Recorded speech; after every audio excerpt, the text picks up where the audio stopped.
The Adventures of Sherlock Holmes. The Crooked Man. By Sir Arthur Conan Doyle. One summer night, a few months after my marriage, I was seated by my own hearth smoking a last pipe and nodding over a novel, for my day's work had been an exhausting one. My wife had already gone upstairs, and the sound of the locking of the hall door some time before told me that the servants had also retired. I had risen from my seat and was knocking out the ashes of my pipe when I suddenly heard the clang of the bell. I looked at the clock. It was 11:45. This could not be a visitor at so late an hour. A patient, evidently, and possibly an all-night sitting. With a wry face I went out into the hall and opened the door. To my astonishment it was Sherlock Holmes who stood upon my step. "Ah, Watson," said he, "I hoped that I might not be too late to catch you. My dear fellow, pray come in. You look surprised, and no wonder. Relieved, too, I fancy. You still smoke the Arcadia mixture of your bachelor days then? There's no mistaking that fluffy ash upon your coat. It's easy to tell that you have been accustomed to wear a uniform, Watson.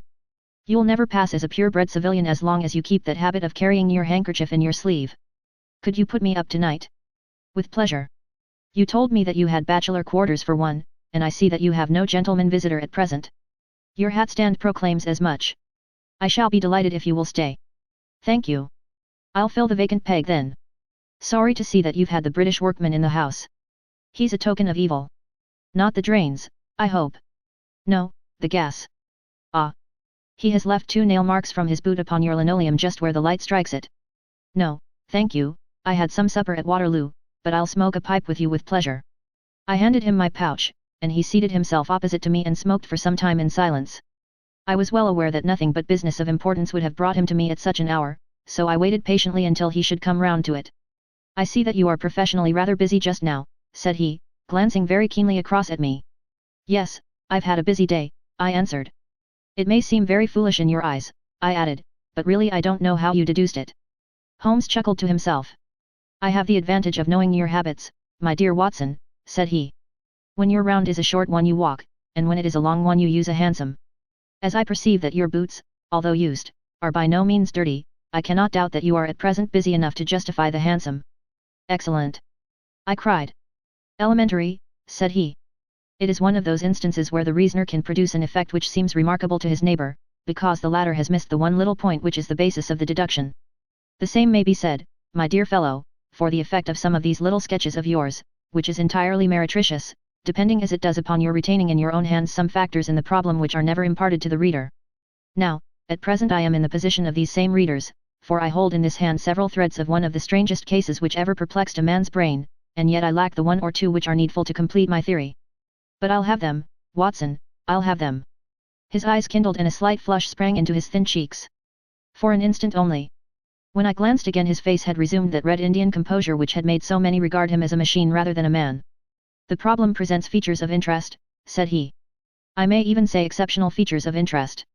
I have already looked into the matter, and have come, as I think, within sight of my solution. If you could accompany me in that last step you might be of considerable service to me. I should be delighted. Could you go as far as Aldershot tomorrow? I have no doubt Jackson would take my practice. Very good. I want to start by the 11:10 from Waterloo. That would give me time. Then, if you are not too sleepy, I will give you a sketch of what has happened, and of what remains to be done. I was sleepy before you came. I am quite wakeful now. I will compress the story as far as may be done without omitting anything vital to the case. It is conceivable that you may even have read some account of the matter. It is the supposed murder of Colonel Berkeley, of the Royal Munsters, at Aldershot, which I am investigating. I have heard nothing of it. It has not excited much attention yet, except locally. The facts are only 2 days old. Briefly they are these. The Royal Munsters is, as you know, one of the most famous Irish regiments in the British Army. It did wonders both in the Crimea and the Mutiny, and has since that time distinguished itself upon every possible occasion. It was commanded up to Monday night by James Berkeley, a gallant veteran, who started as a full private, was raised to commissioned rank for his bravery at the time of the mutiny, and so lived to command the regiment in which he had once carried a musket. Colonel Berkeley had married at the time when he was a sergeant, and his wife, whose maiden name was Miss Nancy Devoy, was the daughter of a former colour sergeant in the same corps. There was, therefore, as can be imagined, some little social friction when the young couple, for they were still young, found themselves in their new surroundings. They appear, however, to have quickly adapted themselves, and Mrs. Berkeley has always, I understand, been as popular with the ladies of the regiment as her husband was with his brother officers. I may add that she was a woman of great beauty, and that even now, when she has been married for upwards of 30 years, she is still of a striking and queenly appearance. Colonel Barclay's family life appears to have been a uniformly happy one. Major Murphy, to whom I owe most of my facts, assures me that he has never heard of any misunderstanding between the pair. On the whole, he thinks that Barclay's devotion to his wife was greater than his wife's to Barclay. He was acutely uneasy if he were absent from her for a day. She, on the other hand, though devoted and faithful, was less obtrusively affectionate. But they were regarded in the regiment as the very model of a middle-aged couple. There was absolutely nothing in their mutual relations to prepare people for the tragedy which was to follow. Colonel Barclay himself seems to have had some singular traits in his character. He was a dashing, jovial old soldier in his usual mood, but there were occasions on which he seemed to show himself capable of considerable violence and vindictiveness. This side of his nature, however, appears never to have been turned towards his wife. Another fact, which had struck Major Murphy and 3 out of 5 of the other officers with whom I conversed, was the singular sort of depression which came upon him at times. As the Major expressed it, the smile had often been struck from his mouth, as if by some invisible hand, when he has been joining the gaieties and chaff of the mess table. For days on end, when the mood was on him, he has been sunk in the deepest gloom. This and a certain tinge of superstition were the only unusual traits in his character which his brother officers had observed. The latter peculiarity took the form of a dislike to being left alone, especially after dark. This puerile feature in a nature which was conspicuously manly had often given rise to comment and conjecture. The 1st Battalion of the Royal Munsters, which is the old 117th, has been stationed at Aldershot for some years. The married officers live out of barracks, and the colonel has during all this time occupied a villa called Lachine, about half a mile from the North Camp. The house stands in its own grounds, but the west side of it is not more than 30 yards from the high road. A coachman and 2 maids form the staff of servants. These with their master and mistress were the sole occupants of Lachine, for the Barclays had no children, nor was it usual for them to have resident visitors. Now for the events at Lachine between 9 and 10 on the evening of last Monday. Mrs. Barclay was, it appears, a member of the Roman Catholic Church, and had interested herself very much in the establishment of the Guild of St. George, which was formed in connection with the Watt Street Chapel for the purpose of supplying the poor with cast-off clothing. A meeting of the Guild had been held that evening at 8, and Mrs. Barclay had hurried over her dinner in order to be present at it. When leaving the house she was heard by the coachman to make some commonplace remark to her husband, and to assure him that she would be back before very long. She then called for Miss Morrison, a young lady who lives in the next villa, and the two went off together to their meeting. It lasted 40 minutes, and at 9:15 Mrs. Barclay returned home, having left Miss Morrison at her door as she passed. There is a room which is used as a morning room at Lachine. This faces the road and opens by a large glass folding door onto the lawn. The lawn is 30 yards across, and is only divided from the highway by a low wall with an iron rail above it. It was into this room that Mrs. Barclay went upon her return. The blinds were not down, for the room was seldom used in the evening, but Mrs. Barclay herself lit the lamp and then rang the bell, asking Jane Stewart, the housemaid, to bring her a cup of tea, which was quite contrary to her usual habits. The colonel had been sitting in the dining room, but hearing that his wife had returned he joined her in the morning room. The coachman saw him cross the hall and enter it. He was never seen again alive. The tea which had been ordered was brought up at the end of 10 minutes, but the maid, as she approached the door, was surprised to hear the voices of her master and mistress in furious altercation. She knocked without receiving any answer, and even turned the handle, but only to find that the door was locked upon the inside. Naturally enough she ran down to tell the cook, and the two women with the coachman came up into the hall and listened to the dispute which was still raging. They all agreed that only two voices were to be heard, those of Barclay and of his wife. Barclay's remarks were subdued and abrupt, so that none of them were audible to the listeners. The ladies, on the other hand, were most bitter, and when she raised her voice could be plainly heard. "You coward," she repeated over and over again. "What can be done now? What can be done now? Give me back my life. I will never so much as breathe the same air with you again. You coward! You coward!" Those were scraps of her conversation, ending in a sudden dreadful cry in the man's voice, with a crash, and a piercing scream from the woman. Convinced that some tragedy had occurred, the coachman rushed to the door and strove to force it, while scream after scream issued from within. He was unable, however, to make his way in, and the maids were too distracted with fear to be of any assistance to him. A sudden thought struck him, however, and he ran through the hall door and round to the lawn upon which the long French windows open. One side of the window was open, which I understand was quite usual in the summer-time, and he passed without difficulty into the room. His mistress had ceased to scream and was stretched insensible upon a couch, while with his feet tilted over the side of an armchair, and his head upon the ground near the corner of the fender, was lying the unfortunate soldier stone dead in a pool of his own blood. Naturally, the coachman's first thought, on finding that he could do nothing for his master, was to open the door. But here an unexpected and singular difficulty presented itself. The key was not in the inner side of the door, nor could he find it anywhere in the room. He went out again, therefore, through the window, and having obtained the help of a policeman and of a medical man, he returned. The lady, against whom naturally the strongest suspicion rested, was removed to her room, still in a state of insensibility.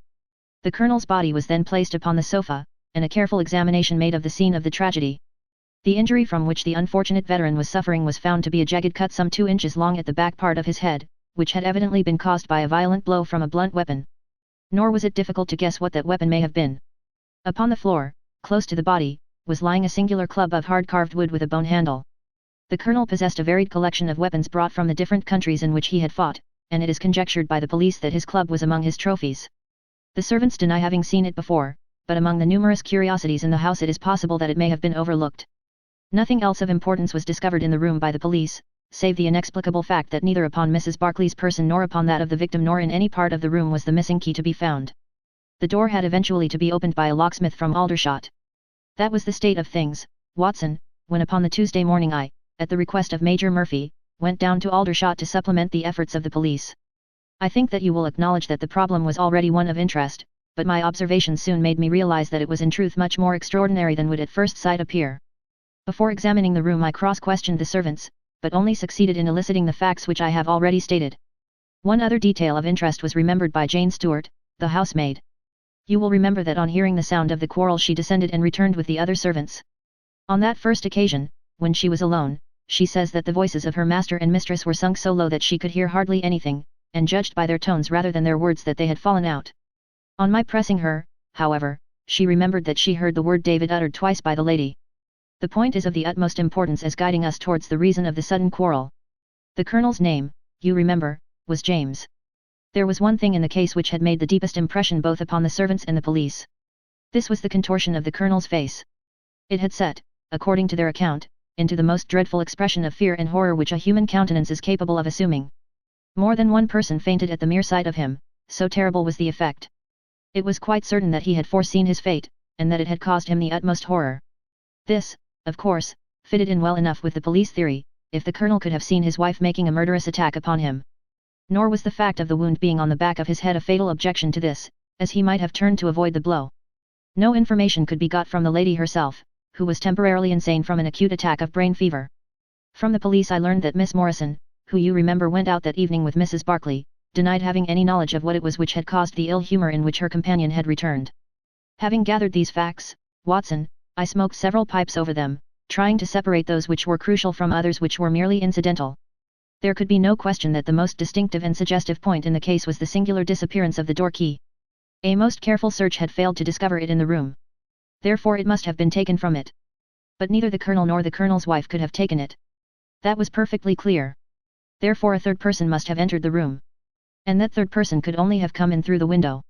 It seemed to me that a careful examination of the room and the lawn might possibly reveal some traces of this mysterious individual. You know my methods, Watson. There was not one of them which I did not apply to the inquiry. And it ended by my discovering traces, but very different ones from those which I had expected. There had been a man in the room, and he had crossed the lawn coming from the road. I was able to obtain 5 very clear impressions of his footmarks, one in the roadway itself, at the point where he had climbed the low wall, 2 on the lawn, and 2 very faint ones upon the stained boards near the window where he had entered. He had apparently rushed across the lawn, for his toe marks were much deeper than his heels. But it was not the man who surprised me. It was his companion. His companion. Holmes pulled a large sheet of tissue paper out of his pocket and carefully unfolded it upon his knee. What do you make of that? He asked. The paper was covered with the tracings of the footmarks of some small animal. It had 5 well-marked footpads, an indication of long nails, and the whole print might be nearly as large as a dessert spoon. It's a dog, said I. Did you ever hear of a dog running up a curtain? I found distinct traces that this creature had done so. A monkey, then. But it is not the print of a monkey.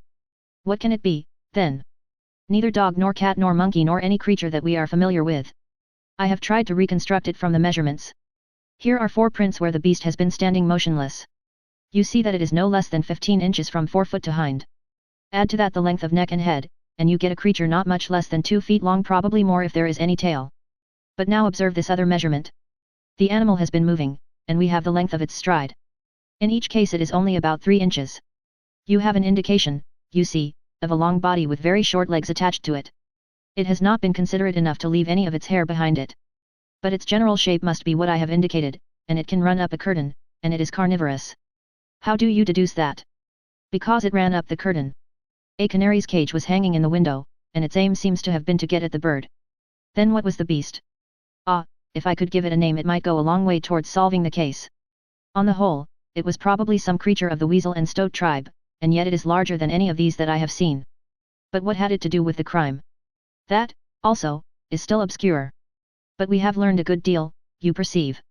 We know that a man stood in the road looking at the quarrel between the Barclays, the blinds were up and the room lighted. We know, also, that he ran across the lawn, entered the room, accompanied by a strange animal, and that he either struck the Colonel or, as is equally possible, that the Colonel fell down from sheer fright at the sight of him, and cut his head on the corner of the fender. Finally, we have the curious fact that the intruder carried away the key with him when he left. Your discoveries seem to have left the business more obscure than it was before, said I. Quite so. They undoubtedly showed that the affair was much deeper than was at first conjectured. I thought the matter over, and I came to the conclusion that I must approach the case from another aspect. But really, Watson, I am keeping you up, and I might just as well tell you all this on our way to Aldershot tomorrow. Thank you, you have gone rather too far to stop. It is quite certain that when Mrs. Barclay left the house at 7:30 she was on good terms with her husband. She was never, as I think I have said, ostentatiously affectionate, but she was heard by the coachman chatting with the Colonel in a friendly fashion. Now, it was equally certain that, immediately on her return, she had gone to the room in which she was least likely to see her husband, had flown to tea as an agitated woman will, and finally, on his coming in to her, had broken into violent recriminations. Therefore something had occurred between 7:30 and 9 o'clock which had completely altered her feelings towards him. But Miss Morrison had been with her during the whole of that hour and a half. It was absolutely certain, therefore, in spite of her denial, that she must know something of the matter. My first conjecture was, that possibly there had been some passages between this young lady and the old soldier, which the former had now confessed to the wife. That would account for the angry return, and also for the girl's denial that anything had occurred. Nor would it be entirely incompatible with most of the words overhead. But there was the reference to David, and there was the known affection of the Colonel for his wife, to weigh against it, to say nothing of the tragic intrusion of this other man, which might, of course, be entirely disconnected with what had gone before. It was not easy to pick one's steps, but, on the whole, I was inclined to dismiss the idea that there had been anything between the Colonel and Miss Morrison, but more than ever convinced that the young lady held the clue as to what it was which had turned Mrs. Barclay to hatred of her husband. I took the obvious course, therefore, of calling upon Miss M, of explaining to her that I was perfectly certain that she held the facts in her possession, and of assuring her that her friend, Mrs. Barclay, might find herself in the dock upon a capital charge unless the matter were cleared up. Miss Morrison is a little ethereal slip of a girl, with timid eyes and blonde hair, but I found her by no means wanting in shrewdness and common sense. She sat thinking for some time after I had spoken, and then, turning to me with a brisk air of resolution, she broke into a remarkable statement which I will condense for your benefit.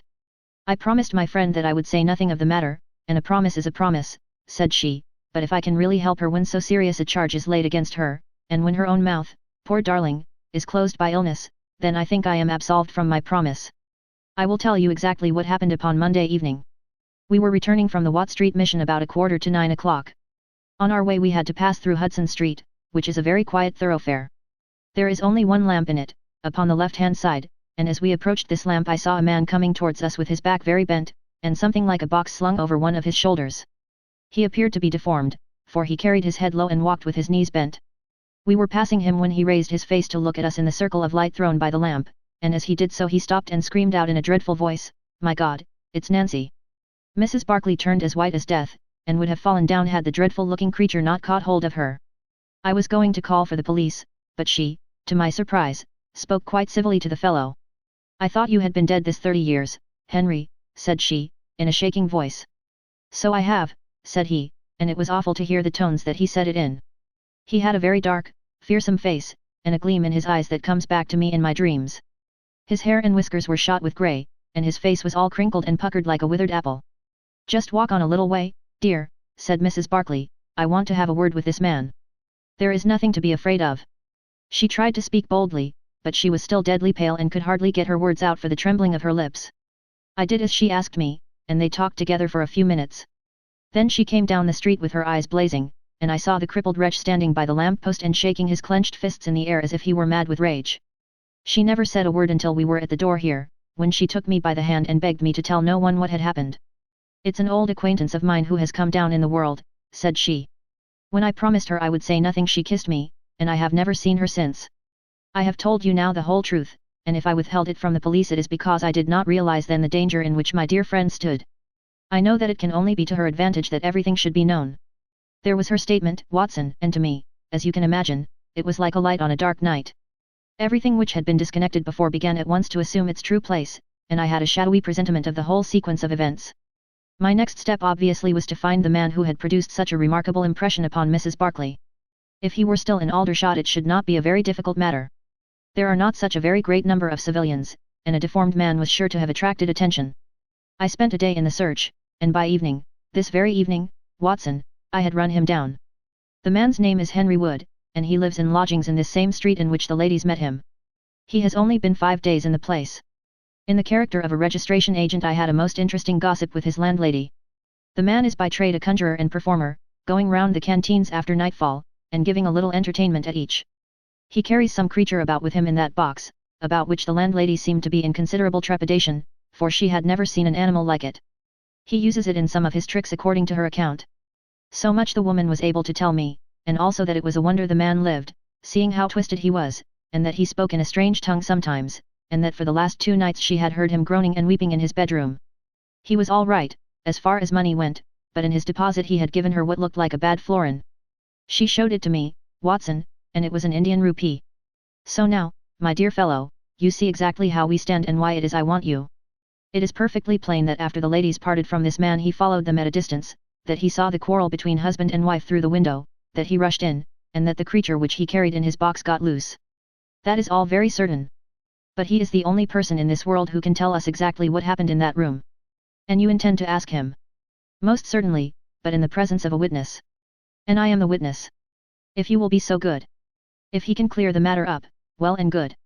If he refuses, we have no alternative but to apply for a warrant. But how do you know he'll be there when we return? You may be sure that I took some precautions. I have one of my Baker Street boys mounting guard over him who would stick to him like a burr, go where he might. We shall find him in Hudson Street tomorrow, Watson, and meanwhile I should be the criminal myself if I kept you out of bed any longer. It was midday when we found ourselves at the scene of the tragedy, and, under my companion's guidance, we made our way at once to Hudson Street. In spite of his capacity for concealing his emotions, I could easily see that Holmes was in a state of suppressed excitement, while I was myself tingling with that half-sporting, half-intellectual pleasure which I invariably experienced when I associated myself with him in his investigations. "This is the street," said he, as we turned into a short thoroughfare lined with plain 2-storied brick houses. "Ah, here is Simpson to report." "He's in all right, Mr. Holmes," cried a small street Arab, running up to us. "Good, Simpson," said Holmes, patting him on the head. "Come along, Watson. This is the house." He sent in his card with a message that he had come on important business, and a moment later we were face to face with the man whom we had come to see. In spite of the warm weather he was crouching over a fire, and the little room was like an oven. The man sat all twisted and huddled in his chair in a way which gave an indescribable impression of deformity, but the face which he turned towards us, though worn and swarthy, must at some time have been remarkable for its beauty. He looked suspiciously at us now out of yellow-shot, bilious eyes, and, without speaking or rising, he waved towards 2 chairs. "Mr. Henry Wood, late of India, I believe," said Holmes, affably. "I've come over this little matter of Colonel Barclay's death." "What should I know about that?" "That's what I want to ascertain. You know, I suppose, that unless the matter is cleared up, Mrs. Barclay, who is an old friend of yours, will in all probability be tried for murder." The man gave a violent start. "I don't know who you are," he cried, "nor how you come to know what you do know, but will you swear that this is true that you tell me?" "Why, they are only waiting for her to come to her senses to arrest her." "My God! Are you in the police yourself?" "No."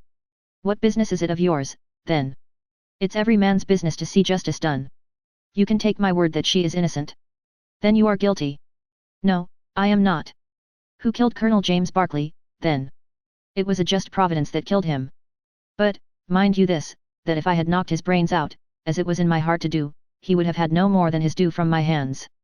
If his own guilty conscience had not struck him down it is likely enough that I might have had his blood upon my soul. You want me to tell the story? Well, I don't know why I shouldn't, for there's no cause for me to be ashamed of it. It was in this way, sir. You see me now with my back like a camel and my ribs all awry, but there was a time when Corporal Henry Wood was the smartest man in the 117th foot. We were in India then, in cantonments, at a place we'll call Bertie. Barclay, who died the other day, was sergeant in the same company as myself, and the belle of the regiment, and the finest girl that ever had the breath of life between her lips, was Nancy Devoy, the daughter of the colour sergeant. There were 2 men that loved her, and one that she loved, and you'll smile when you look at this poor thing huddled before the fire, and hear me say that it was for my good looks that she loved me. Well, though I had her heart, her father was set upon her marrying Barclay.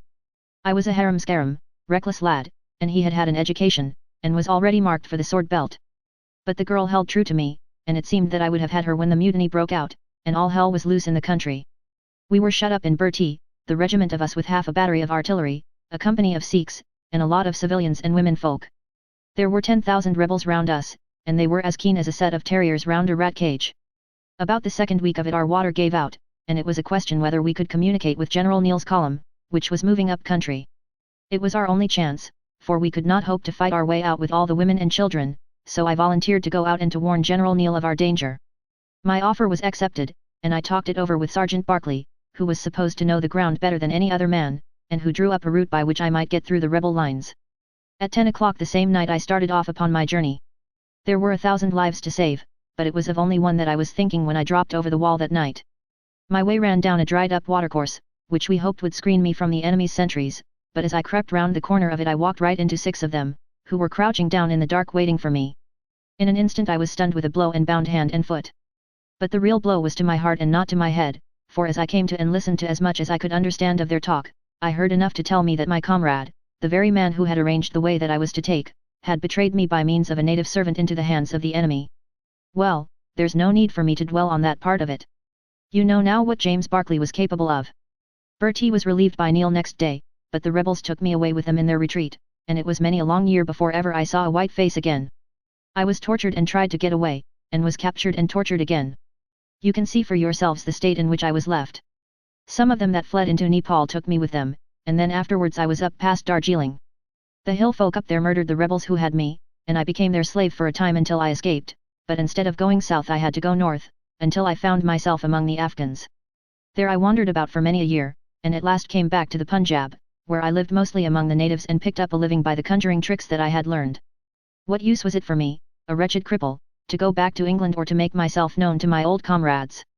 Even my wish for revenge would not make me do that. I had rather that Nancy and my old pals should think of Harry Wood as having died with a straight back, than see him living and crawling with a stick like a chimpanzee. They never doubted that I was dead, and I meant that they never should. I heard that Barclay had married Nancy, and that he was rising rapidly in the regiment, but even that did not make me speak. But when one gets old one has a longing for home. For years I've been dreaming of the bright green fields and the hedges of England. At last I determined to see them before I died. I saved enough to bring me across, and then I came here where the soldiers are, for I know their ways and how to amuse them and so earn enough to keep me. Your narrative is most interesting, said Sherlock Holmes.